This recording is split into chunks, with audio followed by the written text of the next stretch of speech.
এখন যুবকদের জন্য সবচাইতে বড় বিপদ হলো মেয়েরা বেপর্দা হওয়া। জোরে কোনো কথা ঠিক কিনা? আমাদের যুবকেরা রাস্তাঘাটে পাগলের মতন ঘুরতেছে, একটা 4G মোবাইল নিয়ে সারাদিন ঘোরে। হ্যাঁ, সারাদিন ঘোরে। হ্যাঁ, ঘোরে বাড়ি, খালি ঘোরে, বাড়ির থাকে না। দাদা কয়, কে রে এই তুই এত ঘুরিস কে রে, এই তুই এত ঘুরিস কে রে? তখন লাতি কয়, দাদা বুড়া হচ্ছেন তো, বুঝতে পারতেছেন না। আপনাদের সময় তো এরকম মাল ছিল না, আসলেই ছিল না। আমি ছোটবেলায় দেখছি আমার দাদি, তখন এত বোরকার বাহার ছিল না। দুটা হাতকে বোঝেন, এ মুরব্বীরা বুঝবে, হাতকে দুটা হাতকে, একটা নিচে একটা উপরে, এমনভাবে পরিছে দুনিয়ার কোনো মরদ মানুষ চেষ্টা করলেও মুখ দেখবার পারেনি। একের মাথা লিয়ে এসে নেমে দিছে। কে দাদি? ও দাদি, পড়ে যাবেন দাদি, ভালো করে রাস্তা। দুনিয়ার পড়া সহ্য করা যাবে, কিন্তু জাহান্নামের আগুনে পড়া যাবে না। ধরে কোন ঠিক কি না? আর এখন 14 হাত শাড়ি রে, 14 হাত শাড়ি, কুটি যে পেঁচে, খালি পেঁচে, খালি পেঁচে, আঁচড়া পাঁচড়া বার করে রাখতেছে। আর এখনকার কিন্তু বোরকা বাড়াছে, বুঝলেন, টাইট ফিটিং। ধরে কোন কি ফিটিং? বোরকা পরলে বাহির থেকে সব কিছু বোঝা যায়। আমার মা বোনদের জন্য বলবো, মা, পর্দা হলো নারীদের জন্য ফরজ। আল্লাহ কোরআনে বলেছেন, অকরনা ফি বুয়ুতিকুন্না ওয়ালা তাবাররাজনা তাবাররুজাল জাহিলিয়াতিল উলা। সকলে বলেন আল্লাহু আকবার। সামনে চাদর দেওয়ার পরে ওমর ফারুক বলে, হোসাইন, এখন তুমি প্রশ্ন শুরু করো। প্রশ্ন কয়টা? জোরে বলেন কয়টা? এই সবাই মনোযোগ দিয়ে শোনো, এখন তুমি প্রশ্ন শুরু করে দাও। ওমর ফারুক বলে, হোসেন, এখন তুমি 3টা প্রশ্ন করো। এবার হোসেন বলে, রে মেয়ে, তুমি একা একা বসে আছো, তাই বলে তুমি একলা না, আমি হোসাইন বড় একা হয়ে গেছি। ওমর ফারুক বলে, হোসাইন, তুমি কি পাগল হইলে নাকি? তোমার ডান পাশে আমি বসে আছি, বাম পাশে তোমার বাবা বসে আছে, এরপরে তুমি একলা কেমনে হলে? হোসেন বলে, রে মেয়ে, আমার 2 পাশে 2জন মহামানব বসে আছে, কিন্তু মনে মনে এই 2 মহামানব তোমার পক্ষ নিয়েছে। আপনার বলেন তো, উমর ফারুক কার পক্ষে? হত আলী। তাহলে খামাখাই পক্ষে বসে লাভ কি? আজকে নিরপেক্ষ নির্বাচন কমিশনার সকাল 11টায় কইল 8% ভোট আছে, 12টায় কইল 19%, 2টার সময় ঘুমোত্তা গোটা কয় 44%। তার মানে কি? আপনারা বলেন তো, হাসিনার সময় যে নির্বাচন কমিশনার ছিল, এ কি নিরপেক্ষ? কথা কন নাই নিরপেক্ষ? আসলে নিরপেক্ষ শব্দ চলবেই না, এমনকি আমার আল্লাহ পর্যন্ত নিরপেক্ষ না। আল্লাহ যদি নিরপেক্ষ হতো তাহলে কেন বললো ইন্না দীনা ইনদাল্লাহিল ইসলাম? ইসলাম আমার মনোনীত জীবন বিধান কেন বললো? তার মানে হিন্দুদের বিপক্ষে, কাফিরের বিপক্ষে, মুনাফিকের বিপক্ষে, ইহুদির বিপক্ষে, মুসলমানের পক্ষে। ধরে কোন কথা ঠিক কিনা? তা আল্লাহ যদি নিরপেক্ষ না হয়, তুই কেমনি নিরপেক্ষ রে? হুজুর, আমি কোনো দল করি না, আমি নিরপেক্ষ। আরে পাগলা, তুই নিরপেক্ষ না, তুই হলো হিজড়া। হিজড়া কোনো পক্ষে নাই, ওই মেয়ে পক্ষেও নাই, মরদ পক্ষ নাই, আর উপরেও শান্তি নাই, তলেও শান্তি নাই। জোরে কোন কথা কর না কেন ভাই? কে রে যুবকেরে, তুমি কি মনে করছো যে আমি কানা বক্তা ওয়াজ করতেছে? এত ঘোরা লাগে খুব থাকে রে। আর এখানে কয়টা যুবক এসে যায়, আবার এসে খাড়া হতে থাকে। এই মাহফিল কমিটির লোকের তবার বিদায় করে দিত।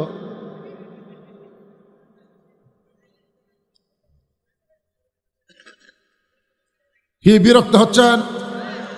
আজকে একটা মাহফিল দেখতেছি, রাতের মাহফিলের লোক কখনো বাড়ে না, কিন্তু আজকে দেখতেছি বাড়তে বাড়তে মনে হয় ঠেকে গেল। ও পোলা খাওয়ার জন্যে, একেবারে পোলা খাওয়ার জন্য এত রাত কষ্ট করার কি দরকার? হ্যাঁ, সবাই একটু মহব্বতে জিকির করেন, লা ইলাহা ইল্লাল্লাহ। জোরে লা ইলাহা ইল্লাল্লাহ, লা ইলাহা ইল্লাল্লাহ, লা ইলাহা ইল্লাল্লাহ, লা ইলাহা ইল্লাল্লাহ, লা ইলাহা। ওমর ফারুক বলে, হোসাইন, এখন তুমি প্রশ্ন শুরু করে দাও। এবার হোসেন রাদিয়াল্লাহু 1 নম্বর প্রশ্ন করতেছে, রে মেয়ে, আমার মাকে তুমি জানো? আমি কোন মায়ের সন্তান? তুমি কি বলতে পারো? আমার মা সম্পর্কে কি তুমি জানো? সঙ্গে সঙ্গে হত আলী চুম করছে। হত আলী চুমকে ওঠার কারণ হলো, আমি ছেলের সাথে আছি, আর ছেলে আমার কথা না কয়া ওর মায়ের কথা বলতেছে। আপনি যখন বিয়ে করছেন, আমি যখন বিয়ে করছি, তখন কাজী সাহেব আমাকে বলল যে ভাই আপনার বাপের নাম কি, আপনার বাপের নাম কি? আমি আমার বাপের নাম লেখা দিলাম, আমার বিয়ে রেজিস্ট্রি হলো 91 সালে। বাড়িতে এসে আমার মা বললো কীভাবে বিয়ে হলো বাবা? কাজী সাহেব করলো তোমার বাপের নাম কি? বাপের নাম লেখা দিলাম, বিয়ে হলো। এই তোমার বাপের নাম আমার নাম? আমি বললো আপনার নাম তো শুনবারই চাইনি। তখন বাপ ঘরের মধ্যে, মা ঘরের মধ্যে কান্তি স্যার বলতেছে তোর বাপ তোর জন্য কি করছে রে? বাবা আনন্দে মাতিয়া সাগরে ভাসাইয়া সেই যে চইলা যায় খবর লয় না, মাজন ধরিয়ায় উদরে কতই কষ্ট করে, 10 মাস পরে পায় প্রসবের বেদনা, এমন দরদি ভাবে কেউ হবে না আমার মা। মা গো কি বলবো প্রসবের কথা, মা বেনে সেই ব্যথা কেউ তো বুঝিবে না। মাজন ঠেকিয়া সন্তানের দায় অকালে মা মারা যায়, ঠেকিয়া সন্তানের দায় অকালে মা মারা যায়, কেন সে মায়ের ভক্তি করো না, এমন দরদি ভাবে কেউ হবে না আমার মা। মা গো সবাই বলেন মা, মারে। আহ কি মধুর নাম রে। 23 সালের 25 ডিসেম্বর আমার মাটা মারা গেছে।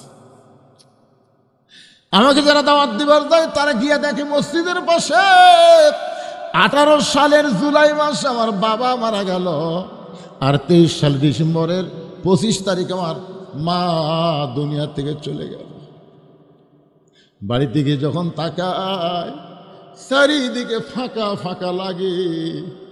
দাঁত থাকতে মানুষ দাঁতের মূল্য দেয় না, চোখ থাকতে মানুষ চোখের গুরুত্ব দেয় না রে। বাপ মা যখন মারা যায় তখন বুঝতে পারে তার আপন বলতে আর এই জগতে কেউ না। হোসাইন রে মেয়ে, আমার 1 নম্বর প্রশ্ন হলো আমার মাকে তুমি জানো আমি কোন মায়ের সন্তান? সঙ্গে সঙ্গে মেয়েটা পর্দার উপর থেকে বলে হোসাইন আপনার মাকে আমি চিনি। প্রশ্ন করেছে আমার মাকে জানো, আর উত্তর দিছে আমি চিনি। ওমর ফারুক জিব্বাত কামড় দিয়েছে, 1 নম্বরে আউট। 3টার উত্তর দিবি, আমি কি আশা করছি, একটাতে আউট হয়ে গেল রে। প্রশ্ন করলে আমার মাকে জানো, ওইকে আমি চিনি। এই পাগলি, হোসাইনের মাকে যেমন তেমন মেয়ে মানুষ নাকি রাস্তায় ঘুরে বেড়ায়? আপনারা কোন রাস্তায় ঘুরে বেড়ায়? আপনাকে পাড়ার যার বউকে সবাই চেনে ওই লোকটা জাহান্নামী, ওই লোকের বউ জাহান্নামী। আপনার খাটত বসে কার গল্প করেন? এই পাড়ার মধ্যে কার বউ সবচেয়ে সুন্দরী কোন? যদি গল্প করেন অমুকের বউ আমি দেখছি ভাই, সেই রকম বুঝবেন ওই লোকটা ওর স্বামীও জাহান্নামী, ওর বউ জাহান্নামী। কে তোর বউ পাড়ার লোককে আমি দেখলাম? বউ দেখানোর জিনিস, হ্যাঁ কথা কম দেখানোর জিনিস। গভীর রাত্রে হযরত আলী ফাতেমাকে দাফন করেছেন। দিনের বেলায় কবর দিলে চলবে না, রাতের বেলায় দাফন করা লাগবে। রাতের বেলায় ফাতেমা দুনিয়া থেকে বিদায় নিল, রাতের বেলায় দাফন করার পর হযরত আলী বলে আল্লাহ এই ফাতেমাকে তুমি কবুল করো। দোয়া শেষ করে তাকায় দেখে সামনে কয়েকটা পুরাতন কবর দেখা যায়। এইমাত্র ফাতেমার কবর দিলাম, সেই নতুন কবরটা গেল কোন জায়গায়? গোটা জান্নাতুল বাকি দোয়ার বলে ফাতেমার কবর। ফাতেমার কবর কোথায়? ফাতেমার কবর। কে যেন ডাকতে বলে আলী রে ফাতেমা পর্দানিশি, আমি আল্লাহ জহুরা ডিগ্রি দিয়া ফাতেমার কবরটাকে কিয়ামত পর্যন্ত পর্দা করে দিয়েছি। যেই ফাতেমার কবরের খবর কেউ জানে না, সেই ফাতেমাকে বলতেছে আমি চিনি। হযরত আলীর চোখ দিয়ে দর দর করে পানি পড়তেছে। আলী মনে মনে চিন্তা করে আমার বউ হওয়ার পরেও আমি তাকে পুরাপুরি চিনবার পারিনি। হয়তো আলী বলতেছে ফাতেমা আমার বউ ছিল, তারপর আমি পুরাপুরি চিনতে পারিনি। আর এই মেয়েটা বলে আমি চিনি। ওমর ফারুক বললেন মা হোসেন কি প্রশ্ন করলো আর তুমি কি উত্তর দিলা? মেয়েটা বলে হোসাইন আপনার মায়ের চোখের ভুরু জোড়া ছিল, আপনার মায়ের বাম গালে কালো একটা তিল ছিল, থুথুনির তলে লাল একটা দাগ ছিল। আলী বলতেছেন মা যা বলছিস বলছিস মা, আর বলিস না, কারণ আমাদের তিনজনের মধ্যে একজন পরপুরুষ আছে। সুবহানাল্লাহ বলেন। পরপুরুষের নাম কি? জোরে বলেন, নাম কি? যে উমর সম্পর্কে রাসূল বলেছেন, আমার পরে কেউ যদি নবী হতো লাউকানা উমর, উমরকে আল্লাহ নবী বানায় দিত। সেই উমর যদি পরপুরুষ হয়, তাহলে মুরিদের বইয়ের কাছে পীর কোন পুরুষ? কথা কয় না। বাংলাদেশে তিনটা জিনিস আপনারা দেখবেন।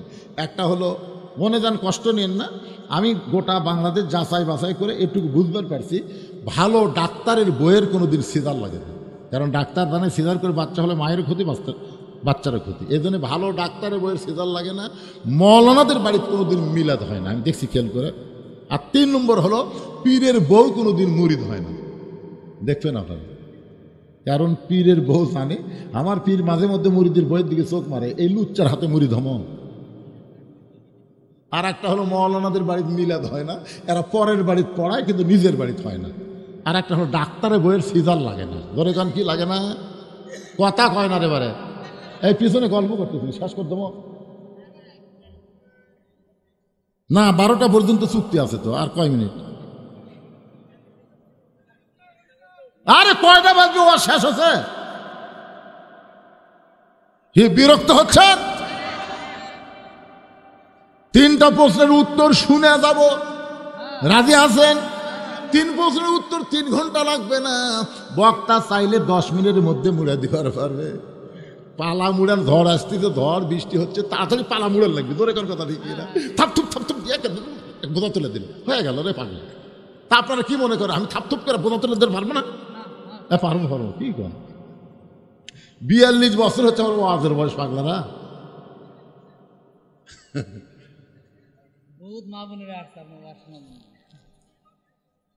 আবার শোনো, হ্যাঁ শোনেন, এই যে সূরা ফাতিহা জীবনে কয়বার পড়ছেন? জীবনে কয়বার পড়ছেন? সারা জীবন যদি কেউ সূরা ফাতিহা শোনে অথবা পড়ে, একটা মুহূর্তের জন্য বিরক্ত রাখবে না। জোরে কোন কথা ঠিক কিনা? ঈমান আমলের ওয়াজ। কোরআনে আল্লাহ 82 বার নামাজের কথা কেন বললো? সাই বললো, হুজুর একই নামাজের কথা আল্লাহ 82 বার বললো, আল্লাহ বিরক্ত লাগলো না? নবী কয়, পাগল, যার গুরুত্ব যত বেশি সেটা ততবার আলোচনা হবে। ধরে কোন ঠিক কিনা? আয় হায় রে, একটু মনোযোগ দিয়ে শোনেন। হযরত আলী বলতেছে, মা যা বলছো বলছো, আর বলো না, কারণ এই জায়গায় একজন পরপুরুষ আছে। আমি জানতে চাই, মা হাসান হোসেনের মায়ের চোখের ভুরু জোড়া ছিল, এটা দুনিয়ার কেউ জানবে না, আমি জানি। কি জন্যে? আল্লাহ রাসূল বলেছেন, কোন স্বামী যদি তার বিবির 2 ভুরুর মাঝখানে একটা চুমা খায়, ওই স্বামীর আমল নামায় আল্লাহ একটা খুশি হয়ে ওমরা হজের সওয়াব দিয়া দেয়। কোন জায়গা? এদিকে ভুরু, 2 ভুরু নেই, এই ভুরু একটা শব্দ করে খাবেন। খাচ্ছেন কোনোদিন? বইয়ের ভুরুর দিকে তাকাই না, তাকায়। আলী বলতেছে, আমি বলতে পারি, হাসান হোসেনের মায়ের চোখের ভুরু জোড়া ছিল, বাম গালে কালো একটা তিল ছিল, থুতুনির তলে লাল একটা দাগ। তুমি কেমনে বললাম? মেয়েটা বলে, মুরব্বী, ওই রোমের জেলখানার মধ্যে যখন আমি বন্দি ছিলাম, সে দিল কারারক্ষী আমাকে সকালবেলা 3টা করে চাবুক মারত, বিকালবেলা 3টা করে চাবুক মারত। আমার দেহের এমন কোনো জায়গা নাই যে জায়গায় চাবুকের আঘাত লাগে নাই। মারতে মারতে অনেক সময় আমি বেহুশ হয়ে পড়ে যেতাম। ওই বেহুশ অবস্থায় একবার চেতন পেয়ে বললাম, আল্লাহ তুমি আছো আসমানে, নবী আছে মদিনায়, এ রোমের জেলখানে এত নির্যাতন, আমাকে দেখার মতন দুনিয়াতে কেউ নাই। এ কথা বলতে কানতে কানতে যখন ঘুমিয়ে গেছি, ওই ঘুমের ঘরে স্বপ্নে দেখি একটা জান্নাতের হুরি আমার মাথার পিছনে বসে কাঁদতেছে, আমার মাথার কাছে বসে কাঁদতেছে। আমি বললাম, কে গো আপনি? জান্নাতের হুরি না বেহেশতের পরী? এত সুন্দরী। আমার মাথায় হাত দিয়ে বলে, মা আমি জান্নাতের হুরিও না বেহেশতের পরেও না, আমি হলাম জগৎ বিখ্যাত মা ফাতেমা। ওই জান্নাতুল বাকি থেকে রোমের জেলখানায় তোমাকে সান্ত্বনা দেই, এমন করে আর তুমি কষ্ট করে কান্দো না। মেয়েটা বলে, হোসাইন আমি তখন তার চেহারার দিকে তাকায় দেখি চোখের ভুরু জোড়া দেখতে পাই, বাম গালে কালো একটা তিল দেখতে পাই, থুতুনিতে লাল একটা দাগ দেখেছি। এরপরে আমার আর কিছু দেখার ভাগ্য হয় নাই। সঙ্গে সঙ্গে হুসাইন বলে, রে মেয়ে, 1 নম্বর প্রশ্নের উত্তর যেমন আশা করেছিলাম তার চাইতে তুমি 100 গুণ সুন্দর দিয়েছ। ওমর ফারুক বলতে, আলী ভাই, আমার ঘটকালি মনে হয় আল্লাহ কবুল করছে। হোসেন বলে, এত সহজ না, 33 33 33 99 না পাইলে আমি বিবাহ করব না, কেবলমাত্র 33 পাইছে। এবার ওমর ফারুক বলে, হোসেন তাহলে তুমি 2 নম্বর প্রশ্ন করো। এবার হোসেন বলে, রে মেয়ে, আমার 2 নম্বর প্রশ্ন হলো, তুমি বাড়ি হলো রোম দেশে, তোমার বাড়ি হলো রোম দেশে, তুমি রোমের জেলখানায় 12 বছর বন্দী ছিলে, 6 বছর বয়সে ইমান গ্রহণ করার অপরাধে। আমার দ্বিতীয় প্রশ্ন হলো, 6 বছর বয়সে তুমি ইমান কোথায় পাইলা? কারণ তুমি কইছো তোমার দাদা খ্রিস্টান, তোমার বাবা খ্রিস্টান, তাহলে তোমার দাদা যদি খ্রিস্টান হয়, বাবা যদি খ্রিস্টান হয়, তাহলে 6 বছর বয়সে তুমি ইমান কোথায় পাইলা? মেয়েটা বলে, হোসাইন, আমি ইমান কোথায় পাইলাম যদি শুনতে চান তাহলে শোনেন। আমার দাদা দুনিয়ার কোনো সাধারণ মানুষ না, আমার দাদা হলো রোম সম্রাট কাইসার। আল্লাহু আকবার। আমার দাদা একদিন অন্তর্মহলিকে আমাকে বলতেছে, নাতি রে, আজকে রোমের রাজদরবারে খেলা হবে, তুই কি খেলা দেখতে যাবি? আমি 6 বছরের ছোট্ট মেয়ে, আমার দাদার সাথে খেলা দেখার জন্য রাজদরবারে ঢুকলাম। আমার দাদার সিংহাসনের কাছে ছোট্ট একটা চেয়ার আমাকে সেট করে দিল। ওই চেয়ারে বসেই বললাম, দাদু ভাই, খেলা দেখার কথা বলে নিয়ে আসলেন, কিন্তু খেলাটা কোন জায়গায়? আমার দাদা বলে, নাতি, তাহলে ওই যে তাকায় দেখ। মেয়েটা বলে, হোসাইন, 6 বছর বয়স আমি তাকায় দেখি একটা মানুষের 2টা হাত কালো রশি দিয়ে বেঁধে রাখছে, ওই মানুষটার চোখ কালো কাপড় দিয়ে বাঁধা, ওই মানুষের 2টা পা লোহার শিকল দিয়ে আটকায় রাখছে। আমি কইলাম, দাদু ভাই, খেলা দেখার কথা বলে নিয়ে আসলেন, কিন্তু একটা মানুষকে আমি দেখতে পাই। আমার দাদা অট্ট হাসি দিয়ে বলে, নাতনি রে, তুই ছোট্ট মানুষ, তুই বুঝবি না, ওইটা মানুষ না রে, ওইটা মানুষ না, ওইটা হইল মুসলমান। ওইটা মানুষ না, ওইটা হলো মুসলমান। তার মানে কি বুঝলেন? ইহুদি খ্রিস্টানেরা কোনোদিন মুসলমানকে মানুষ মনে করে না। মুসলমানকে যদি মানুষ মনে করত, তাহলে ফিলিস্তিনের এ পর্যন্ত 42,000 শিশু বাচ্চাকে অন্যায়ভাবে তারা হত্যা করতো না। জোরে কোন ঠিক কি না? হ্যাঁ, এমন একটা গুলি আমেরিকা বানিয়ে দিছে, যে গুলি মায়ের কোলে সন্তান বসে থাকবে, গুলি আসবে, শব্দ হবে না, গুলি লাগার পরে ওই বাচ্চার ভিতরে গোস্ত পুড়ে যাবে। আল্লাহ কয়, কে রে, ফিলিস্তিনের বাচ্চাদের গোস্ত পুড়বি, আমি আমেরিকা পুড়ে ছারখার করে দেবো। জোরে কোন কথা ঠিক কিনা? কয়েকদিন আগে আগুন লাগছিল না? আয় হায়, এমন আগুন লাগিয়েছে, ওরকে যত পদ্ধতি আছে সব পদ্ধতি আগুন নিবানোর ব্যবহার করে, কিন্তু আগুন নেবে না। বাধ্য হয়ে মুসলমানের দ্বারস্থ হয়ে বলতে, ভাই, আমাকে ঈশ্বর মরে গেছে, গড কাত হয়ে আছে, ভগবানের খাওয়া নেই, তোমাকে আল্লাহর খবর কি? তখন মুসলমান আল্লাহ আকবরকে জোরে আজান দিল, যদ্দূর পর্যন্ত আজান যায় তদ্দূর পর্যন্ত আগুন আল্লাহ নিভাইয়া দেয়। জোরে কেন সুবহানাল্লাহ। এ দৃশ্য দেখে এক সময় 1300 খ্রিস্টান মুসলমান হয়ে গেছে। জোরে কেন সুবহানাল্লাহ। আপনার বলেন তো, আমাকে আল্লাহ আছে না নাই?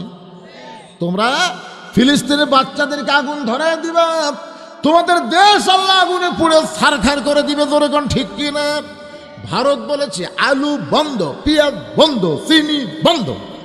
আল্লাহ কই কোচা খা। বাংলাদেশে তো লাগবে না, কারণ ওমামিন দাব্বাতিন ফিল আরদি ইল্লা আলাল্লাহি রিজকুহা, পৃথিবীতে একমাত্র রিজিক দেনেওয়ালা কে? আরো জোরে। আল্লাহ কোরআনে বলেছেন, ফালিয়াবুদু রব্ব হাযাল বাইত আল্লাযী আত'আমাহুম মিন জু'ইন ওয়া আমানাহুম মিন খাউফ। ওই ঘরের মালিকের তোমরা গোলামি করো। এই ছেলেরা নামাজের কথা আসতেছে, ওই ঘরের মালিকের তোমরা গোলামি করো। যদি তোমরা গোলামি করো, নামাজ পড়ো, সঙ্গে সঙ্গে আমি আল্লাহ তোমাদের 2টা পুরস্কার দিব। 1 নম্বর পুরস্কার হলো তোমাদের রিজিকের কোনো পেরেশানি করা লাগবে না, তোমাদের কোনো দারিদ্রতা থাকবে না। 2 নম্বর পুরস্কার হলো ভারতের অ্যাটম বোমা, হাইড্রোজেন বোমা, কোনো বোমা তোমাদের ক্ষতি করতে পারবে না। যাবতীয় ভয় থেকে আল্লাহ পুরাপুরি নিরাপত্তা দিয়া দিবে। তাহলে ইবাদত করা লাগবে কার? মেয়েটা বলতে, হোসাইন, আমার দাদা বলতেছিল মানুষ কেন, ওইটা হলো মুসলমান। আমি তখন বললাম দাদা ওই মুসলমানকে নিয়ে আপনি কি খেলা খেলবেন? আমার দাদা বলে ওই যে তাকায় দেখ, মেয়েটা বলে 6 বছর বয়সে। আমি তাকায় দেখি আগুনের একটা চুলার মধ্যে দাউ দাউ করে আগুন জ্বলতেছে। ওই আগুনের চুলার উপর বিশাল একটা দেখছি মনে মনে তেল, নিচের তাপে তেলগুলো টকবক টকবক করতেছে। আমার দাদা বলে নাতনি রে আজকের খেলা হবে, ওই মুসলমানকে হাত পাও বাঁধে উত্তপ্ত তেলের মধ্যে ফেলে দেওয়া, মুসলমান তেলের মধ্যে পুড়ে যাবে। আজকের খেলার নাম হলো মুসলমান মারার খেলা। খেলার নাম কি? জোরে কার কি মারা? মুসলমান মারার খেলা। আমি তখন 6 বছর ছোট্ট মেয়ে, আমার দাদাকে জোরহাত করে বললাম দাদু ভাই এই মুসলমানকে মারার খেলা বন্ধ করা কি যায় না? এই মুসলমানকে না মাইরা কি ছেড়ে দেওয়া যায় না? আমার দাদা বলে 100 বার ছেড়ে দিব যদি মুসলমান একটা বারের জন্য বলে আল্লাহ রাসূল মানি না। খালি একটা বারের জন্য বলবে আল্লাহ রাসূল মানি না, সঙ্গে সঙ্গে তোর হাতের দড়ি খুলে দিব, চোখের বাদল খুলে দিব, পায়ের শিকল খুলে দিব। আমি তখন ছোট্ট মানুষ ওই মুসলমানের কাছে গিয়ে বললাম মুসলমান তুমি কি জানো তোমাকে আগুন দিয়ে পুরানোর ব্যবস্থা করা হয়েছে, তোমাকে আগুনে পুড়ে ছাই করে দিবে, তুমি যদি বাঁচতে চাও একটা বারের জন্য বলো আল্লাহ রাসূল মানি না। মুসলমান চিল্লাই বলে মা তুমি ছোট্ট মানুষ, তোমার কাছে জীবনের দাম বেশি, কিন্তু যারা মুসলমান হবে তাদের কাছে জীবনের চাইতে ইমানের দাম হলো কোটি কোটি গুণ বেশি। দরকার হলে আগুনের চুলার মধ্যে যাব, কিন্তু এক মুহূর্তের জন্য আমার আল্লাহ রাসূলকে ছাড়ব। মেয়েটা বলে হোসেন, সঙ্গে সঙ্গে আমার দাদা দাঁড়িয়ে বলল রে সৈন্যরা আর দেরি করো না, ওই মুসলমানকে হাত পা বাঁধা অবস্থা আগুনে ফেলে দাও। আমি তখন বললাম দাদু ভাই আমি এ খেলা দেখবো না, আমি যাবার চাই। আমার দাদা হাত ধরে বলতেছে খেলা দেখার কথা বলে তোকে নিয়ে আইছি, তোকে যাবার দেব না। বসে রাখলো। আমি তাকায় দেখি ওই মুসলমান ফাঁসির মঞ্চে যাচ্ছে। সুবহানাল্লাহ। আমাদের বাংলাদেশে ফাঁসির মঞ্চে যায়নি, যখন যায়নি মীর কাসেম আলীকে উকিল বলতেছে স্যার রাত 12টায় আপনার ফাঁসি হবে। মীর কাসেম আলী বলে এখন কটা বাজে? বলে 9:30। আলহামদুলিল্লাহ এখনো 2.5 ঘন্টা আছে। তাহলে একটা কাম করি ভাই, অযথা এত সময় বসে থাকা লাভ নেই, আমি 2 ঘন্টা ঘুম পারি। উকিল কয় পাগলা নাকি রে, 2.5 ঘন্টা পর ফাঁসি হবে, তাই বলে 2 ঘন্টা ঘুম পারি। মন খারাপ করে উকিল বাইরে গেছে। 2 ঘন্টা পরে উকিল ফাঁসির কন্ডম ছেলে এসে দেখে মীর কাসেম আলী নাক দেখা ঘুম পাড়তেছে। উকিল কয় মাত্র 8 ঘন্টা আছে রে, যে নাক ডেকে ঘুম পাড়তেছে, একটা ডাক না দিলে চেতন পাবি না। পায়ের বুড়ে আঙ্গুলো লড়াছে, লাভ দুটো বলতে ভাই সময় হচ্ছে, না স্যার এখন 8 ঘন্টা। আলহামদুলিল্লাহ। অজু করে 2 রাকাত নামাজ পড়ে কোরআনের সূরা মুলকার মুজাম্মিল তেলাওয়াত করে, জেলের মধ্যে যেই পাঞ্জাবিটা সবচাইতে ভালো ছিল ওইটা পরার পরে মাথার চুল হাসড়ায় বলতে ভাইজান চলেন যাই। উকিল কান্দের বলে স্যার আপনি কি শ্বশুর বাড়ি যাচ্ছেন, আপনার ফাঁসি হবে, আপনার ফাঁসির কথা কি মনে নেই? মীর কাসেম আলী মুচকে মুচকে হাসে আর বলে উকিল রে তুমি যেইভাবে কাঁদতেছো মনে হয় ফাঁসি তোমার হবে, তুমি কাঁদো কেন? ঘুমের মধ্যে আল্লাহ পাক আমাকে দেখাইছে ফাঁসির মাধ্যমে 8টা জান্নাতের দরজা আমাকে বরণ করে নিবে। যারা প্রকৃত মুসলমান হবে তাদের কাছে মৃত্যু কোনো বিষয় না, তাদের কাছে বড় বিষয় হলো ইমান। ইমানের সাথে আমাদের মৃত্যু মোকাবেলা করা লাগবে। ধরে কোন কথা ঠিক কিনা? মেয়েটা বলতে হোসেন রে ওই মুসলমানকে হাত পা বাঁধা অবস্থায় আগুনের চুলার দিকে যখন নিয়ে যায় আমি তখন চক্ষু বন্ধ করলাম। এ দৃশ্য আমি দেখতে পারবো না, একটা জীবিত মানুষকে আগুনের চুলার মধ্যে মারবে আমি কেমনে দেখবো? চোখটা যখন চাপিয়ে ধরেছে এমন সময় একটা মধুর বাণী সবাই বলেন লা ইলাহা ইল্লাল্লাহু মুহাম্মাদুর রাসূলুল্লাহ। মেয়েটা বলে ওই মধুর বাণীটা আমার কানের মধ্যে ঢুকে আমার কলিজার মধ্যে ঢুকে গেল। আমি তখন দেখতে পাই ওই মুসলমানকে আগুনের চুলার মধ্যে ফেলে দিচ্ছে, কিন্তু মুসলমানের দেহ নামক খাঁচাটা আগুনের চুলার মধ্যে পড়ার আগে ওই খাঁচার পাখিটা কে যেন সযত্নে ধরে সবুজ রঙের একটা বাগানে উড়াল দেয়। এক দৌড়ে মায়ের কাছে গেলাম, বললাম, মা যদি বাঁচবার চাও লা ইলাহা ইল্লাল্লাহ মুহাম্মদ রাসূলুল্লাহ। আমার মা কয়, করে তুই না তোর দাদার সঙ্গে খেলা দেখবার গেলি, এই মুসলমানের কলমা কোথায় পাইলি? এই কলমা যদি তোর বাপ তোর দাদা শোনে তোকে হত্যা করবে। আমি তখন বললাম, মা এই কলমাওয়ালারা কোনোদিন মরে না, তাদের দেহ কবরে যাবে কিন্তু ভিতরের পাখির কবর হবে না। এই পাখির ইল্লিন নামক জান্নাতের বাগানে থাকবে। যখন মারহাবা।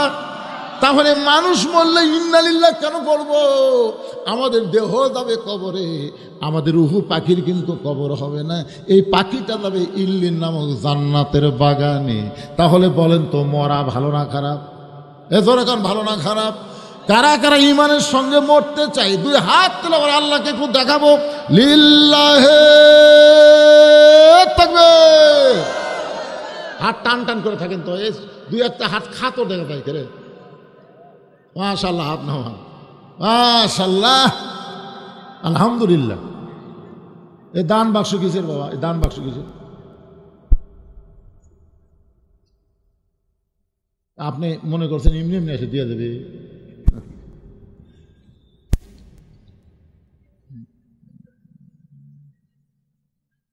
ঈদগাহ মাঠের উন্নয়ন কল্পে এই যেখানে এরা ঈদগাহ মাঠ নাকি? এরাই ভিতরে আছে।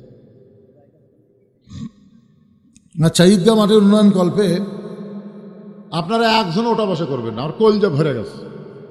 যখন থেকে এ পর্যন্ত 2 ঘন্টা কথা বলতেছি, লড়া নাই চড়া নাই, ভালো লাগতেছে না? কিন্তু এখন আদায়ের কথা শুনে যদি লাভ দেওয়া ওঠেন ওঠেন ওঠেন। আল্লাহ কয়, আজ তুই লাভ দেওয়া উঠলো, কালকে তুই পেশাব করে তো পড়বো, তোকে মালুই ঘুরে যাবি, 50,000 টাকা খরচ করলে তুই সুস্থ হবি। কি মনে করতেছেন আল্লাহ পারে না? রাস্তার ধার দিয়ে ঘুরতেছেন, হঠাৎ মোটরসাইকেল নিয়ে যাচ্ছেন, পিছন দিকটা ট্রাক মারা দিল, তখন কি করবেন? এই কি করবেন? দৌড়াদৌড়ি করেন কেন? আর সাদকা তো তারুদ্দুল বালা, দান সাদকা করলে আসমানের বিপদ জমিনের বিপদ থেকে আল্লাহ তাকে হেফাজত করে। দেখেন আমিনও কয় না। কি জায়গা তোয়াজ করতেছিল, এই বিষ্ণুপুর নাম বাদ দিয়ে ইসলামপুর থা লাগবে। এই বিষ্ণুপুর হয়ে তো কাম সারতেছিল, নাম তুমি কৃষ্ণপুর, বিষ্ণুপুর, হরিপুর। হ্যাঁ আল্লাহ আল্লাহ দুই আল্লাহ, কি আল্লাহ। এই গ্রামের জামাই কারা কারা আছে একটু হাত তোলেন তো। এই গ্রামের জামাই, কয়টা জামাই আজকে আওয়াজ শুনতেছেন? ভাই হাত তোলেন, ভাই। এই জামাইরা হাত তোলো। তা সামনে একটা জামাই নাই। এই জামাই আপনি হাত তোলেন না কেন? আপনার জনগণ চিনে না? আমি না হয় না আসেনি, গ্রামের লোক আপনার চিনে না? দেখছেন এমন জামাই খাড়া হচ্ছে, ইলিজি তো শ্বশুর হয়ে গেছে রে বা, মাশাআল্লাহ। আচ্ছা, আপনার দিয়ে শুরু হোক জামাই। ঈদগার জন্য আপনি কি দিবেন বাবা? এটা কি? ওটা কি আর কি?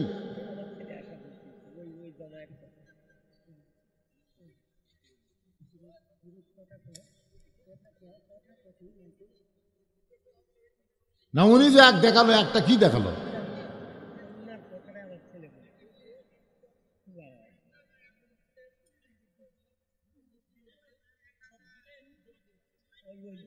আপনি মসজিদের যত গিরিল আছে সব দিবেন? ঈদগার জন্য কি দিবেন? তো মসজিদের আদায় হচ্ছে না, তো ঈদগার আদায় করে। হ্যাঁ,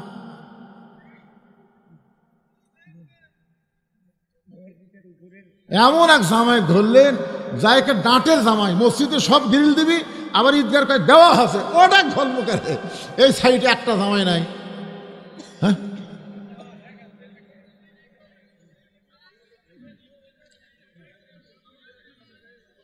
আচ্ছা জামাই তো নাই, এবার লেগেছে প্রবাসী। প্রবাসী তো বাইরে আছে, তার কে আবার নাম দিয়েছে প্রবাসী। কেউ আছেন এখানে? প্রবাসী কেউ থাকে? ও প্রবাসীর ছেলে মেয়েরা আছে।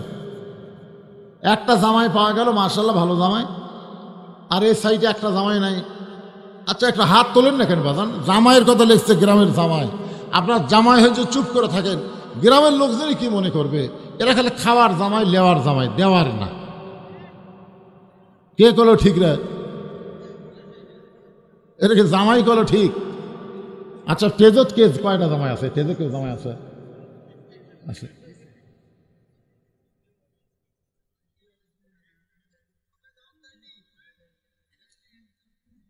এই গ্রামের যুবক, ও যুবক, ঈদগার মাঠের মেজা পাকা করা লাগবে, চারিদিকে প্রাচীর দেওয়া লাগবে। ঈদগার মাঠের কি অবস্থা আছে?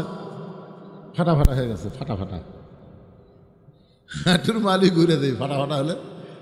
যুবক তোমরা বলো বাবা, একটা যুবক বলো হুজুর ঈদগাহ মাঠের জন্য আমি 1,000 টাকা দিলাম। বলো বাবা, বলো, সাহস করে বলো। ঈদগাহ মাঠের জন্য 5,000 দিলাম। হাজী আলহাজ আব্দুল জলিল সর্দার। আলহাজ আব্দুল জলিল সর্দার 5,000 টাকা করে বলেন মারহাবা, লিল্লাহি তাকবীর। যুবকের মধ্যে আর কেউ নাই? আমার সামনে একটা লোক পাচ্ছি না, একটা বেলা সাইটে আর একটা হলো পিছনে। কে দিল এটা? সুইটি বেগম, মাশাআল্লাহ। আমার মায়েরা ঈদের মাঠে নামাজ পড়ে নাকি? আপনাকে দেখা ঈদের মাঠে কি মেয়েরা নামাজ পড়ে? দেখেন সুইটি বেগম নামাজ পড়ে না, কিন্তু পুরুষ মানুষ চেতে না দেখে সুইটি বেগম 1,000 টাকা নগদে দান করেছে ঈদের মাঠের জন্যে। আল্লাহ মা সুইটি বেগমের দানকে আল্লাহ আপনি কবুল করেন। সকলে বলে আল্লাহুম্মা আমিন। এটাও ভাতিজি, নাম কি? ভাতিজির নাম মনে নেই?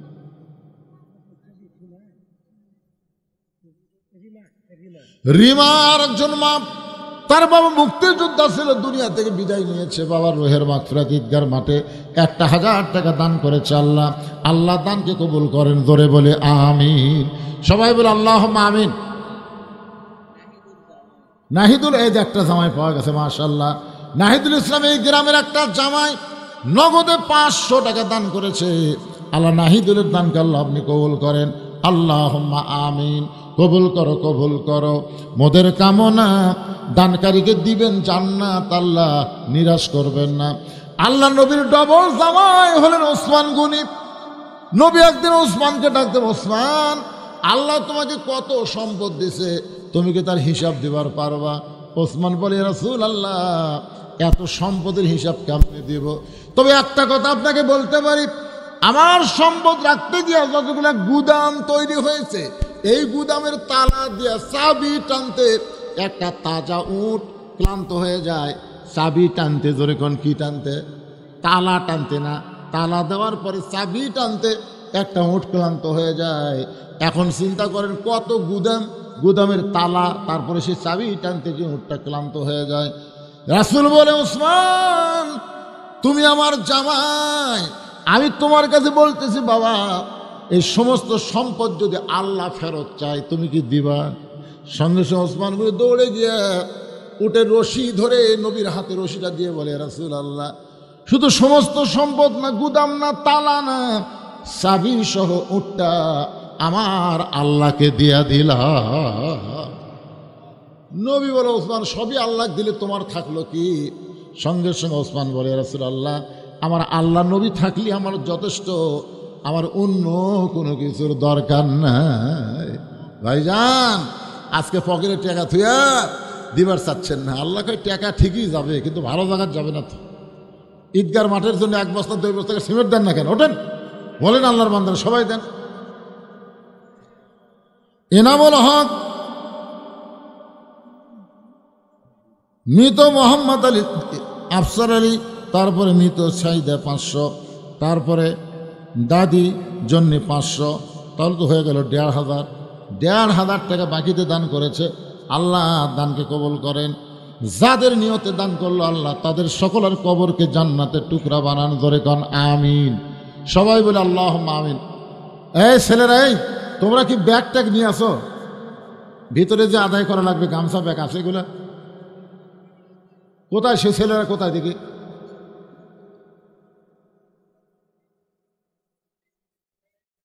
আপনাদের কাছে ছেলেরা ব্যাগ বা রুমাল নিয়ে যাবে, আপনারা 1 টাকাও দিবেন না, এরকম কোনো লোক আছেন যে হুজুর আমি 1 টাকাও দেবো না?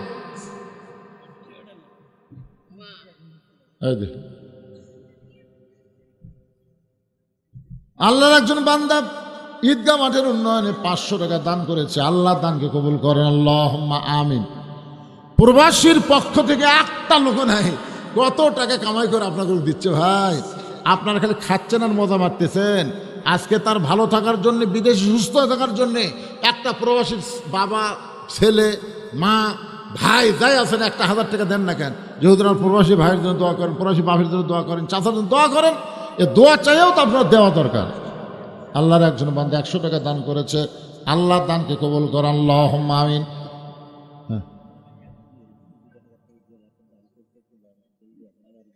আপনারই বোন, বোনের নাম কি?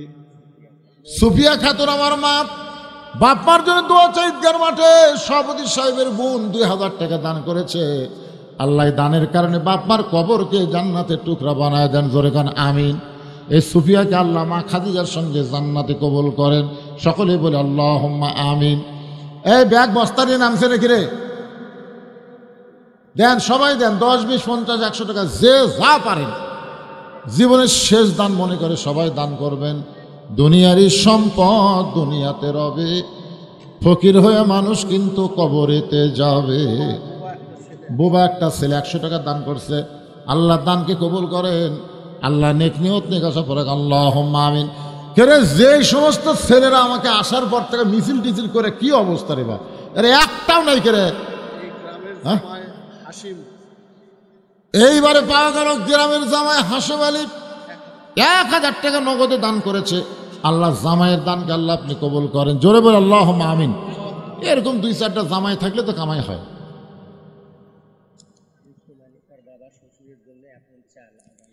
রস্তম আলী তার বাবা এবং শ্বশুরের জন্য আগামী বছরে ইসালে সওয়াবের জন্য 1 মণ চাল দান করেছে।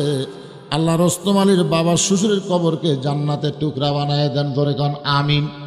জোরে বলে আল্লাহুম্মা আমিন। আগামী বছরে তবারকের জন্য তো আপনারা দিবার পারেন ভাই, যে 1 মণ 8 মণ চাল দেবো, হুজুর আগামী বছর মাহফিল হবে, মাহফিলের জন্য আল্লাহর রাস্তায় দিলাম, এরকম নিয়ত করে দেন না কেন? দেন, সবাই দেন। এই বিষ্ণুপুরের যারা আছেন আমার সামনে যে এতক্ষণ ওয়াজ শুনতেছেন, এই বিষ্ণুপুর দক্ষিণ পাড়ার যারা আছেন তারা একটা হাত তোলেন তো দেখি।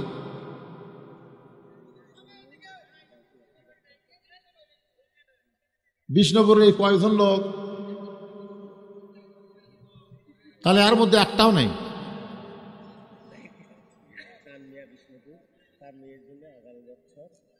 সানমিয়া বিষ্ণুপুর তার মেয়ের জন্য আগামী বছর ইসালে সওয়াব মাহফিল 1000 টাকা দান করবে, আল্লাহ তার দান কবুল করেন। তার মেয়ের জন্য দেখলো, কারণ মেয়ে কি মারা গেছে নাকি? আরে মেয়ের কবরকে আল্লাহ জান্নাতের টুকরা বানায় দেন। দেখেন, মেয়ের জন্য বাবার মন কান্দে, তাহলে বাবার জন্য কি মেয়ের মন কান্দবে না? আপনাদের যাদের বাবা, দাদা, দাদি, নানা, নানি, মা, জননী কবরে চলে গেছে, এই মায়ের জন্য বাবার জন্য সবাই আল্লাহর রাস্তায় একটু দান করেন। দেন, ব্যাগের গামছার মধ্যে দেন, বাবা সবাই দেন। দানে কারিগর পিতা মাতা সুখে রাইকো কবরে, নূরের টুপি পরাইয়া উঠাবেন রোজা হাসরে। গ্রামবাসী নাই, কৃষ্ণপুর বিষ্ণুপুর গ্রামবাসী নাই। উপস্থিত ব্যক্তিবর্গ, মা বোন ইত্যাদি সকলের কাছে দান চাওয়ার জন্য একটা স্লিপ দিচ্ছে আমার হাতে, যে যাই হোক জামাই দেওয়া শুরু করলাম, কিন্তু জামাইয়েরা কাম ভালো করলো না। প্রবাসী একটাও নেই, ঘরে ঘরে প্রবাসী আছে, অথচ একটা প্রবাসীর পক্ষে 1 টাকা দান করলো না। যারা এই যে ভিডিওর মাধ্যমে লাইভ হচ্ছে, লাইভ কিন্তু বিদেশটা দেখতেছে। আপনার গ্রামের লোকেরা কোন কোন দেশে থাকে তারা কিন্তু আজকে দেখতেছে, আর চিন্তা করতেছে এই হারে টাকা পাঠাই রে, আর কি কাম করলো রে, একটাও চেতলো না। আপনাদের কারো বাপ, কারো ভাই এরকম কেউ যায়নি করে সোনার চানেরা? একটা লোক উঠলেন না? এই প্রবাসী জামায়ের তাও 2-4 জন পাওয়া গেছে, প্রবাসীর একটাও নাই। যুবক শ্রেণীর কথা বলতে পিছন থেকে একজন 5000 টাকা দিছে, সামনে থেকে এখন কোনো যুবক দান করেনি। গ্রামবাসী তো আমার সামনে নাই। একটু জিকির করেন, লা ইলাহা ইল্লাল্লাহ, লা ইলাহা ইল্লাল্লাহ, জোরে লা ইলাহা ইল্লাল্লাহ, লা ইলাহা, লা ইলাহা ইল্লাল্লাহু মুহাম্মাদুর রাসূলুল্লাহ সাল্লাল্লাহু আলাইহি ওয়াসাল্লাম। আচ্ছা, এই যে মাহফিল করতেছে, আপনারা যে বিষ্ণুপুর লোকেরা মাহফিল করতেছেন, টাকা কি আগে বাড়ি বাড়ি তুলছেন নাকি? হ্যাঁ, তো সেই কথা আমাকে আগে খবর না, কাম আগেই সারছে। ভালো গাড়ির টিকিট কিন্তু গাড়ির মধ্যে হয় না, এটা কাউন্টারে হয়, ধরে কোন ঠিক না? এরা কাউন্টারে কাম সারছে। আমি চিন্তা করি, কে রে বিষ্ণুপুরের লোকগুলো চেতপি না, আর আগেই কাম সারছে। জামায়াত থেকে বলতেছে, একটা জামায়াত করা ফাঁকি দেয়নি, সবগুলোর থেকে কাম সারছে।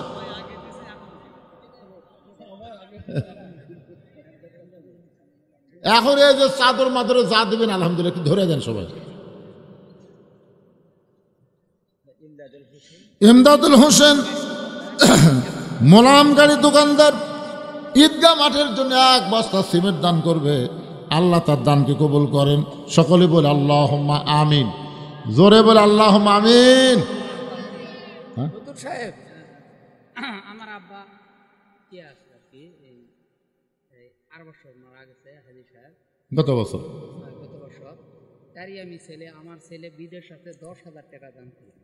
আপনার ছেলের নাম কি? আমার ছেলের নাম মুর্শেদ আর আমার আব্বার নাম হলো আফসার সাহেব। আলহাজ আফসার আলী দুনিয়া থেকে বিদায় নেওয়ার কারণে তার নাতি বিদেশে থাকে। 10,000 টাকা ধরে বলেন মারহাবা। আল্লাহ, দাদা কবরটা বুঝতেছে নাতি কাক কয়। আল্লাহ দাদার কবরকে জান্নাতের টুকরা কবুল করেন। নাতি যেখানে আছে ভালো যেন থাকে, কামার যেন বরকত হয়। বিদেশের সমস্ত চক্রান্ত থেকে, আসমানি বালা জমিনের বালা থেকে আল্লাহ হেফাজত করেন। ধরে কোন আমি। আর কেউ আছেন?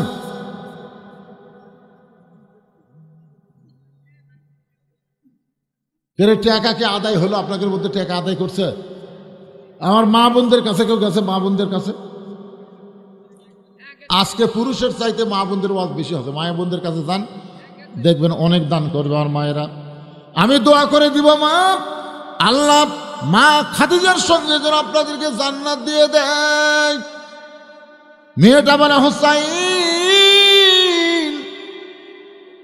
আমার মাকে বললাম, মা এই কলমাওয়ালারা কোনোদিন মরে না, এরা কবর যাবে, দেহ যাবে কবরে, কিন্তু ভিতরের পাখির মৃত্যু হবে না। ইল্লিন নামক জান্নাতের বাগানে আল্লাহ দিয়া দিবে। জোরে কোন সুবহানাল্লাহ। মেয়েটা বলে হোসাইন রে, আমার দাদার রসবারে একটা মুসলমানকে এরকম হত্যা করার সময় আমি তার কাছ থেকে ঈমান নামক মহামূল্যবান নিয়ামতখানা পেয়েছি। হোসেন বলে, রে মেয়ে, 2 নম্বর প্রশ্নের যেমন আশা করেছিলাম তার চাইতে 1000 গুণ তুমি সুন্দর দিয়েছ। জোরে কন্যা সুবহানাল্লাহ। কি নাম? আফসার, আলহাজ আফসার আলীর আরাক নাতি মোহাম্মদ সাইদুল পারামানিক 10,000 টাকা ধরে বলেন মারহাবা। এটা কি দাদা রে, কি দাদা, মাশাআল্লাহ। দাদা ভালো, লাতিগুলোও ভালো। এই লাতির বাপেরা কিছু দিবি না? বোঝা গেছে, বোঝা গেছে, মানে একই। এখন বাবাগুলো ছেলেকে এত ভালোবাসে, ছেলের নামে প্রচার করে নিচ্ছে, নিজের নামে করতেছে। এরাই হলো বাবার দয়া। বাবার মতন আপন বন্ধু নাই রে দুনিয়ায়। নিজে না খাইয়া বাবা, নিজে না খাইয়া বাবা সন্তানকে খাওয়ায়। বাবার মতন আপন বন্ধু নাই রে দুনিয়ায়। হানিফ হোসেন মেয়ের জন্য দোয়া চাইয়া 500 টাকা দান করেছে নগদে। আল্লাহ মেয়ের কব মারা গেছে, তাই না? অসুস্থ মেয়েকে আল্লাহ পুরাপুরি সুস্থতা দান করেন। জোরে বলে আল্লাহুম্মা আমিন। জোরে বলে আল্লাহুম্মা আমিন। এবার ওমর ফারুক বলে, হোসাইন 3 নম্বর প্রশ্ন করো। হোসেন বলে, রে মেয়ে, আমার 3 নম্বর প্রশ্ন হলো বিবাহের পরে, বিবাহের আগে না, বিবাহের কথা খেয়াল করে শুনবেন। 14 ফেব্রুয়ারি যতগুলা ওয়াকাম হবি, এটা বিয়ার পরে হবি না আগে হবি? ছেলেরা ওই সাইড থেকে 2-1টা আগে আগে কয়, এদিকে চেতে না কে রে। এইবারে 14 ফেব্রুয়ারি হলো সবে বরাত। ভাগ্যের কাম হয়ে যাবি বাবা। হোসেন বলতেছে, রে মেয়ে, আমার 3 নম্বর প্রশ্ন হলো বিবাহের পরে আমার সঙ্গী তোমার থাকতে হবে। এখান থেকে বোঝা গেল বিবাহের আগে কোনো কিছু করা জায়েজ নাই। যা কিছু হবে বিবাহের কখন। সবাই একটু হোসেনের সঙ্গে আপনারা একমত না দ্বিমত? হোসেন কি জান্নাতি যুবকদের সর্দার। আর জান্নাতি যুবক কারা হবে? আমরা সবাই। আপনার মনে করছেন যে বুড়াগুলো সর্দার অন্য কেউ হবে, তা না। প্রত্যেকটা জান্নাতি পুরুষকে আল্লাহ যুবক বানায় দিবে। সেই যুবকদের সর্দার হবে সাইদুস শাবাবে আহলিল জান্নাহ ফাতেমা, সাইদুস শাবাবে আহলিল জান্নাত হাসান হোসাইন রাদিয়াল্লাহু তাআলা আনহুমা। জান্নাতের যুবকদের সর্দার হবে দুইজন, একটা হলো হাসান আর একটা হলো হোসাইন। সেই হোসেন কি বলতেছে, বিবাহের পরে আমার সঙ্গী তোমার থাকতে হবে। মেয়েটা খালি ফোঁপায় ফোঁপায় কান্দে। ওমর ফারুক বলে, মা, দুইটা কঠিন প্রশ্ন হোসেন করলো, তুমি সহজে উত্তর দিবার পারলা? এটা তো সহজ প্রশ্ন, উত্তর না দিয়ে তুমি কেন কাঁদতেছ? মেয়েটা বলে, আমিরুল মুমিনিন, আমি যদি বলি বিয়ের পরে হোসেনের সঙ্গে থাকবো, এই সস্তা উত্তর হোসেন খুশি হবে না। তাহলে ওমর ফারুক বলেন, তুমি কি বলবো? এবার মেয়েটা বলে, হোসেন রে, আল্লাহর একজন নবী ছিলেন, নাম হলো আয়ুব নবী। এই আয়ুব নবী কিন্তু একদিন বাদশা ছিলেন, নবী ছিলেন। আয়ুব নবীর অনেকগুলো বিবি ছিল, চাকর নকর অনেক কিছু সহায় সম্পদ ছিল। কিন্তু আয়ুব নবী যখন অসুস্থ হয়ে গেল, দেহের মধ্যে পচন রোগ ধরল, এক সময় আল্লাহ তার বাদশাহী কেড়ে নিলেন, এক সময় তার বিবিগুলো তাকে ছেড়ে সবাই চলে গেল, এক সময় ভাই বন্ধু সবাই আয়ুব নবীকে ছেড়ে গেল, এক সময় লোকালয়ের মানুষরা তার দেহের পচন দুর্গন্ধ হওয়ার কারণে তাকে জঙ্গলের মধ্যে ফেলে দিয়ে আইল। ওই আয়ুব নবীকে সবাই ছেড়ে গেলেও একটা বউ কিন্তু আয়ুব নবীর ছাড়ে নাই, সে বিবির নাম হলো রহিমা। এই রহিমা যেমন আয়ুব নবীর সঙ্গে সব সময় ছিল, বিবাহের পরে আমি আপনার সঙ্গে সব সময় থাকতে চাই। হোসেন বলতেছে, এই মেয়েকে বিয়ে করাতে আমার কোনো আপত্তি নাই। আমার মা বোনেরা, বাবা জানেরা, সোনার চানেরা, আজকে ইন্না লিল্লাহ দিয়া আমি আপনাদের যেটা বুঝাবার চাইলাম ভাইজান, যেটা ওয়াজ করলাম এর বিপরীত হলো বিপদ। আর যেটা ওয়াজ করলাম শুনে যদি আমরা গ্রহণ করি, তাহলে এটাই হবে আল্লাহর রহমত। ইযা আসাবাতুহুম মুসিবাতুন ক্বালু ইন্না লিল্লাহি ওয়া ইন্না ইলাইহি রাজিউন। আয়েশা, তাই না? আয়েশা খাতুন মা নগদে 500 টাকা দান করেছে। মা আয়েশার দানকে আল্লাহ আপনি কবুল করেন, আল্লাহুম্মা আমিন। কি লিখছেন এটা? এসমা 500, ময়না 500, তো চাইনা 500। নামগুলো তো যে চাইনা, জাপান, এগুলো নাম হলো। ফরিদা দিয়েছে কত? 1000 টাকা। আপনাকে এলাকার মায়েরাই বেশি দান করতেন না, যা দেখতেছে আজকে। এই জন্যই তো হাসিনার এত মশান হচ্ছিল বারে। খালেদা হাসিনা আগামীতে চলবি না, সরে কোন কথা ঠিক না? হ্যাঁ, সাগরী নাকি? সাগরী দেখছেন, আবার এক মা। চাই নামগুলা চাই না, এসমা, সাগরী। মৃত দাদার জন্য, দাদা আফসর আলীর জন্য 500 টাকা দান করেছে। আল্লাহ দানকে কবুল করেন। রোমানা নানার জন্য দোয়া চাইয়া নগদে 500 টাকা দান করেছে। আল্লাহ রোমানার দানকে আল্লাহ আপনি কবুল করেন। মোহাম্মদ সবুজ মিস্ত্রি বাকি 2000 টাকা দান করেছে। আল্লাহ সবুজ মিস্ত্রির দানকে আল্লাহ আপনি কবুল করেন, আল্লাহুম্মা আমিন। নাম হলো মিস্ত্রি ইউনুস, বিষ্ণুপুর থেকে। আগামী বছর 1 বস্তা লবণ দান করবে ইসালে সবের জন্যে। আল্লাহ তার দানকে কবুল করেন, আল্লাহুম্মা আমিন। দেন আর আছে নাকি? বুলবুল 500 টাকা মৃত দাদার জন্য দোয়া চাইয়া 500 টাকা দান করেছে। আল্লাহ দানকে কবুল করেন। আল্লাহ নেক নিয়ত নেক আশা পুরা, আল্লাহুম্মা আমিন। আমিন আমিন আল্লাহ আমিন। দানকারীর জন্য তুমি জান্নাতের জামিন। এটা তো বললাম, সাগরের কথা বলছি তো, বলছি, হ্যাঁ বলছি। সবাই ইস্তেগফার পড়েন, বসেন। যারা দাঁড়িয়ে আছেন বসেন। ফজরের নামাজ জামাতে আদায় করা লাগবে, আজান খালি ওয়াজ শুনে কাম হবে না তো। আস্তাগফিরুল্লাহ রব্বি মিন কুল্লি জামবি ওয়া তুবু ইলাইহি লা হাওলা ওয়ালা কুওয়াতা ইল্লা বিল্লাহিল আলিয়্যিল আযীম। আল্লাহুম্মা সাল্লি আলা মুহাম্মাদ, আল্লাহুম্মা বারিক আলা মুহাম্মাদ। বিসমিল্লাহির রহমানির রহিম। কুল হুয়াল্লাহু আল্লাহুস সামাদ লাম ইয়ালিদ ওয়া লাম ইউলাদ ওয়া লাম ইয়াকুল লাহু কুফুয়ান আহাদ। বিসমিল্লাহির রহমানির রহিম। এসালে সওয়াব মানে যারা কবরে গেছে তাদের রুহের মাগফিরাতে সওয়াব পৌঁছানো। আমরা সবাই তাদের জন্য দোয়া পড়ে সওয়াব পৌঁছানোর চেষ্টা করব।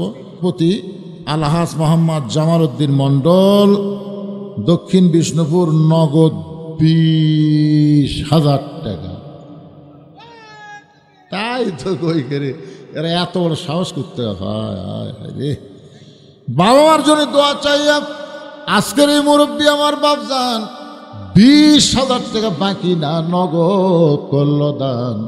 এত বড় দানের কারণে আল্লাহ তারা বাপ মার কবরকে জান্নাতের টুকরা বানান।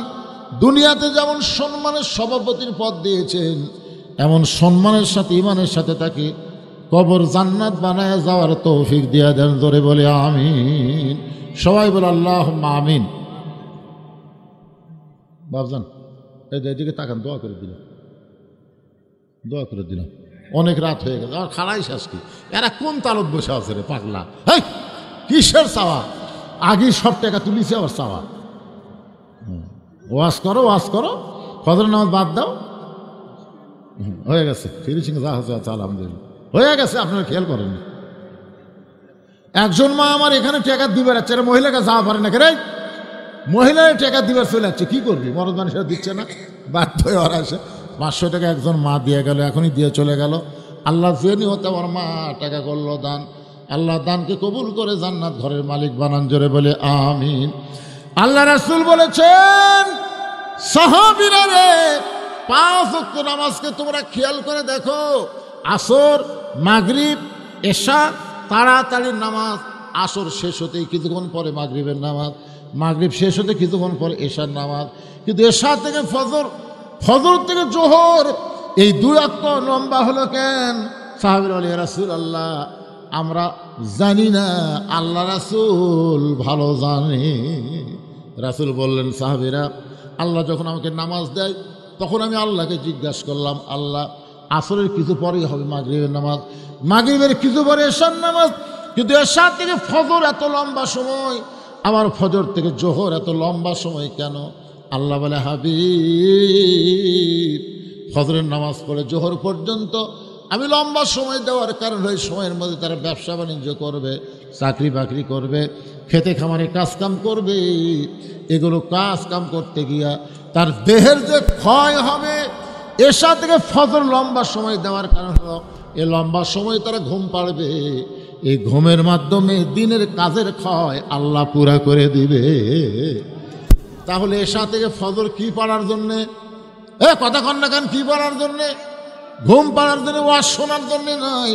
নবী কোনোদিন এরকম গভীর রাত পর্যন্ত ওয়াজ করে নাই, কারণ ভয় হয় যদি ফজরের নামাজ কোনো কারণে কি হয়ে যায়, কাজা হয়ে যায়, তখন কি হবে?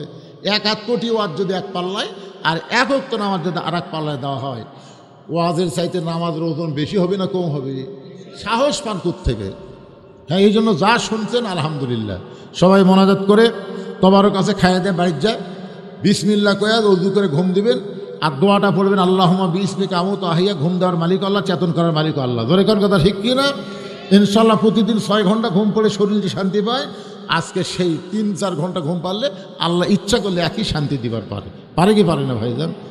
আল্লাহুম্মা সাল্লি আলা সাইয়্যিদিনা শাফিঈনা নাবিয়িনা মাওলানা মুহাম্মদ ওয়া আলা আলিহি ওয়া সাহবিহি ওয়া বারাক ওয়া সাল্লিম। আল্লাহুম্মা আমিন। আল্লাহুম্মা আনতাস সালাম ওয়া মিনকাস সালাম, তাবারাকতা ইয়া যাল জালালি ওয়াল ইকরাম।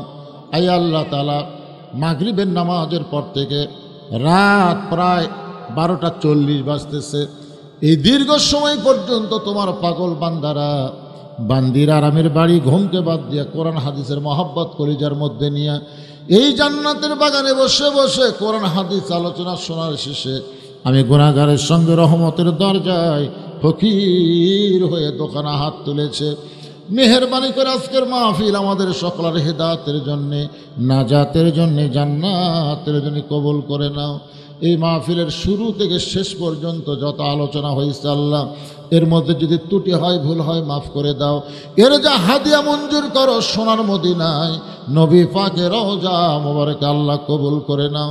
তামাম আম্বিয়ায়ে কেরাম, আসহাবে কেরাম, তাবিনী কেরাম, তাবা তাবিনী কেরাম, আউলাই কেরাম, পীর মাশায়েখ, বুজুর্গানে কেরাম, তামাম পৃথিবীর মাটির নিচে যত মুমিন মুমিনা শুয়ে আছে আল্লাহ সকলে আরওয়াফরে হাদিয়া কবুল করো।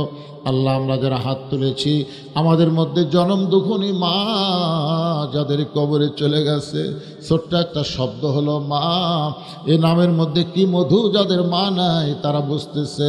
এই দরদের মায়ের কবরকে জান্নাতের টুকরা বানিয়ে দাও। বাবার বাড়িঘর সবই আছে, এতিম হয়ে আমাদের বাবা যাদের কবরে চলে গেছে আল্লাহ মেহেরবানি করে বাবার কবরকে জান্নাতের টুকরা বানায় দাও। আমাদের দাদা দাদি নানা নানি আত্মীয় স্বজন শ্বশুর শাশুড়ি যাদের কবরে গেছে কবরবাসীদের মাফ করে দাও। আয় আল্লাহ তাআলা এই বিষ্ণুপুরের যুবকেরা কষ্ট করে মেহনত করে হাজার হাজার টাকা খরচ করে আজকে জান্নাতের বাগান লাগাইছে। আল্লাহ যুবকগুলোকে 5 ওয়াক্ত নামাজি কবুল করে নাও। আজকের মাহফিলের সম্মানিত সভাপতিকে আল্লাহ তুমি কবুল করো, সহসভাপতি কবুল করো, প্রধান অতিথি কবুল করো, আলেম ওলামাদের কবুল করো, হাজী সাহেবদের কবুল করো, মুরব্বীদের কবুল করো, জামাইদেরকে কবুল করো, প্রবাসীদের কবুল করো, গ্রামবাসীকে কবুল করো, পর্দার অন্তরালের মা বোনেরা সকলকে আল্লাহ তুমি কবুল করো। আমি গুনাহগার বলে দোয়া ফিরাই দিও আল্লাহ। এতগুলো মানুষের মধ্যে যার দুখানা পছন্দ হয় সেই 2 হাতের ওসিলা আজকের মাহফিলকে কবুল করো।